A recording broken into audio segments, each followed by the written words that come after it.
இன்றைக்கி முளைக்கீரை கூட்டு செய்ய போகிறோம். முளைக்கீரையை நான் கழுவி சுத்தம் பண்ணி நல்லா பொடி பொடியாக அரிஞ்சு வச்சுருக்கேன். எப்படி இது முளைக்கீரை கூட்டு செய்கிறேன்னு பாருங்கள்.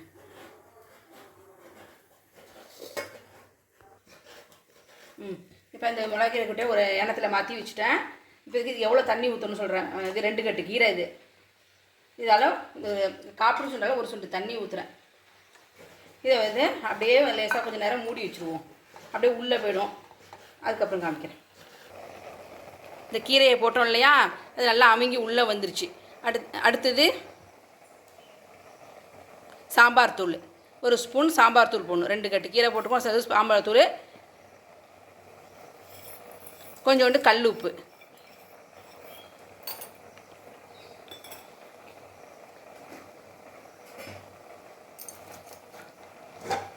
போட்டு ஒரு கிண்டு கிண்டி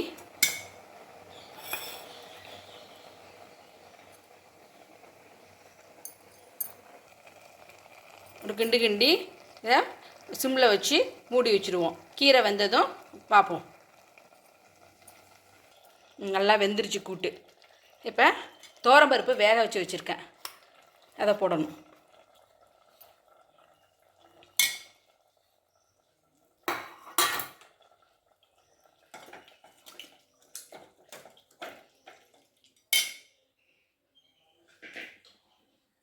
அடுத்து தேங்காய் அரைச்சி வச்சுருக்கேன். 1 முடி தேங்காய். 2 கட்டுக்கு 1 முடி தேங்காய் போட்டால் நல்லா டேஸ்ட்டாக இருக்கும். நல்லா மையாக அரைச்சி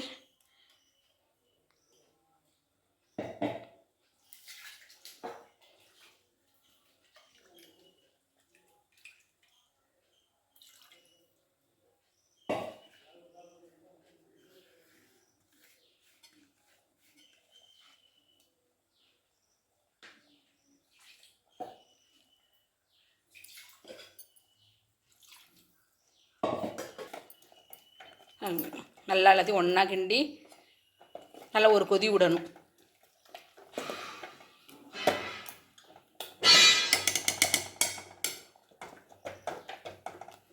பாருங்கள், அப்படியே பச்சை பச்சைன்னு இருக்கு.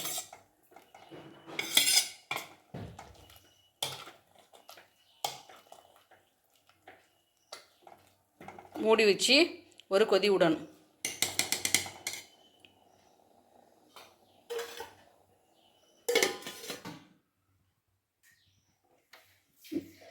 இப்போ வந்து கூட்டுக்கு வந்து தாளிப்பு. எண்ணெய் காஞ்சிருச்சு. நம்ம சேனலில் போட்டிருக்கோம் இந்த கறிவடகம். இந்த கறிவடகத்தை தாளிக்கணும்.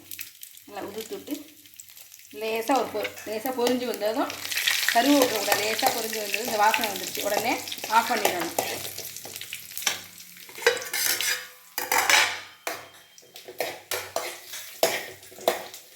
இதை இந்த வேக வச்ச கூட்டில் போட்டணும்.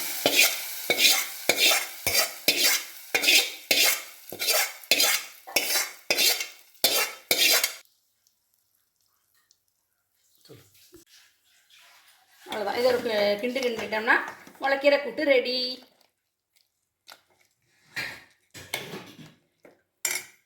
நல்லா வாசனையாக அருமையாக இருக்குது.